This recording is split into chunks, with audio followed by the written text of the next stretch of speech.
네, 안녕하세요. 저 아이드플렉스의 이승우 원장이라고 합니다. 이제 그 6월 지금 한 23일이죠. 6월 23일이니까 이제 기말고사가 한 몇 주 안 남았네요. 그리고 여름방학도 곧 시작이 될 것 같습니다. 그래서 오늘은 여름방학을 어떻게 하면서 잘 보낼 수 있을까에 대한 이야기를 좀 해드릴까 합니다. 특히 이제 그 아이들이 이제 여름방학 하면은 이제 아이들이 놀 생각을 좀 많이 하지 않을까요? 그래서 그런 생각을 조금 좀 줄이고 공부할 수 있는 그런 생각을 좀 가질 수 있게끔 이야기할 수 있는 방법도 좀 얘기를 해드리도록 하겠습니다. 그래서 오늘은요, 그 성적대별로 상중하 학생들별로 좀 여름방학을 어떻게 보내냐가 좀 다를 것 같아서 좀 공부를 정말 잘하는 학생들부터 공부를 이제 막 시작하려고 하는 학생들까지 두루두루 도움될 수 있는 이야기들을 좀 준비해 봤습니다. 자, 우선 여름방학의 중요한 이유에 대해서 먼저 좀 설명을 좀 드려볼게요. 지금 여기 좀 도표를 보시면 어떤 거냐면 그 빨간색 있잖아요. 빨간색이 어떤 그룹이냐면 성적이 결과적으로 상승한 그룹이 있어요. 여름방학을 잘 보내서 상승한 그룹이 있고, 그 다음에 파란색은 그 유지와 하락한 그룹이에요. 그래서 그 상승한 그룹과 유지 하락한 그룹의 공부량을 한번 저희가 좀 한번 체크를 해봤습니다. 그랬더니 학기 중에는 5시간하고 4시간 이렇게 1시간밖에 차이가 나지 않아요. 1학기도 마찬가지고 2학기는 조금 더 차이가 납니다. 왜? 아이들이 공부를 좀 포기한 학생들이 좀 생겨서 학생들이 한 3시간으로 줄더라고요. 그리고 좀 공부하는 학생들은 그대로 한 5시간을 유지하고 있습니다. 그래서 1학기와 2학기는 1시간, 한 2시간 정도 차이가 나요. 근데 여기서 주목해야 할 거는 뭐냐면 방학입니다. 방학.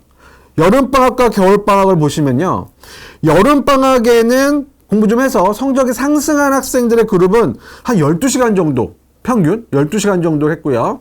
그 다음에 유지나 하락한 그룹은 그냥 똑같이 평소와 똑같이 4시간. 얘는 아주 일정한 아이들이죠. 아주 맨날 항상 하는 게 이제 동일한 아이들. 그러다가 겨울방학이 되면 공부를 좀 하는 학생들은 그대로 12시간인데 공부를 좀 포기했던 아이들이 이제 새학년, 새학기를 맞이하면서 얘네들도 조금 공부를 하기 시작합니다. 그래서 한 6시간 정도가 돼요. 그래서 이렇게 보시면 제일 많이 차이 나는 때가 언제예요? 그렇습니다. 여름방학 때죠. 여름방학 때가 무려 8시간 정도가 차이가 나요. 그렇기 때문에 이 여름방학을 어떻게 보내냐에 따라서 우리 아이들의 어떤 성적의 변화, 이런 것들을 좀 기대할 수 있다라는 겁니다. 그래서 여름방학이 중요한 이유보다 공부 시간이 많이 차이 난다라는 거예요. 자, 그렇다 그러면 우리 아이들이 12시간까지는 조금 힘들지 몰라도 적어도 8시간 정도는 학습하게 하는 방법에 대해서 제가 좀 간단하게 설명을 드리도록 하겠습니다. 요거는 제가 실질적으로 이제 아이들이랑 상담할 때 많이 써먹는 방법인데, 질문을 딱 3가지 정도만 합니다. 3가지. 첫 번째 질문은 뭐냐? 하루에 몇 시간 자고 싶니? 이게 첫 번째 질문입니다. 질문의 순서 되게 중요합니다. 하루에 자고 싶은 시간을 좀 물어봐 주세요. 우리 평소에 아이들이 잠을 좀 부족하게 자잖아요. 근데 방학 때가 되면 조금 더 자고 싶은 그런 욕구가 있단 말이에요. 그거를 건드려 주셔야 돼요. 그래서 몇 시간 정도 자고 싶은지부터 물어봐 주세요. 그럼 아이들 몇 시간 정도 얘기할까요, 보통? 평소에 좀 잠을 충분히 잤던 아이들은요, 방학이라고 해서 더 자고 싶다는 말을 하지 않더라고요. 그래서 그냥 평소에 7, 8시간 잔 애들은 그냥 똑같이 7, 8시간 얘기합니다. 그런데 평소에 한 6시간밖에 못 잤던 아이들은 막 8, 9시간, 10시간 이렇게 얘기를 해요. 어찌됐든 아이들 한 8시간 정도를 평균적으로 이야기하더라고요. 보통 8시간에서 많으면 10시간 정도 될 거고요. 자, 그 다음은 하루에 몇 시간 놀고 먹고 싶니? 놀고 먹고 싶니요. 놀고 먹고. 2개 합해서 몇 시간? 이렇게 물어봐 주세요. 그러니까 자유시간이죠. 자유시간. 뭐 게임을 하든 유튜브를 보든 뭐 다른 걸 하든 그냥 뭐 낮잠을 자도 상관없어요. 자유시간 그리고 밥 먹는 시간 합해서 몇 시간 정도를 원하는지 한번 물어봐 주시기 바랍니다. 그러면 이것도 아이들이 보통 양심이 있기 때문에 하루 종일이라고 얘기는 하지 않고요. 한 8시간에서 10시간 정도 얘기합니다. 8시간 정도 얘기해요. 자, 그러면 마지막 질문이 나오는 거죠. 자고 놀고 먹고 남는 시간은 몇 시간이니? 라고 물어보는 거예요. 그러면 8시간 자고 8시간 놀고 먹으면 결국에는 8시간이 남죠. 그쵸? 그래서 이 8시간을 뭐 한다? 그렇죠. 우리가 학습에 조금 더 집중한다. 그리고 자기 개발. 그래가지고 공부라고는 딱 얘기하지 않고요. 자기 개발이다 이렇게 얘기를 해요. 자기 개발. 이렇게 딱 표현을 하면 조금 애들이 받아들이는 게 다릅니다. 그런데 만약에 이거를요.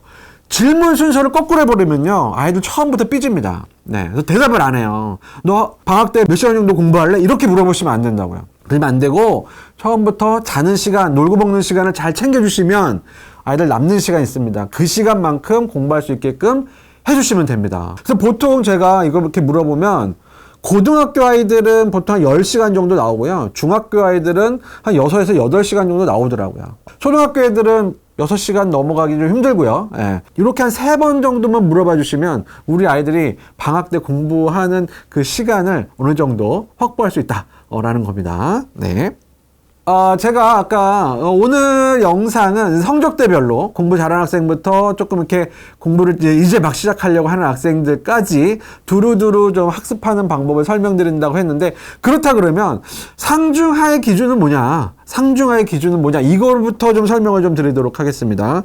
자, 고등부와 중등부 그리고 시험을 보지 않는 비시험 학년들 있죠. 중학교 1학년, 그 다음에 뭐 초등학교 5, 6학년 아이들을 봤을 때 일단 제가 상위권이다 라고 했을 때 고등부는 1, 2등급으로 저는 생각을 합니다.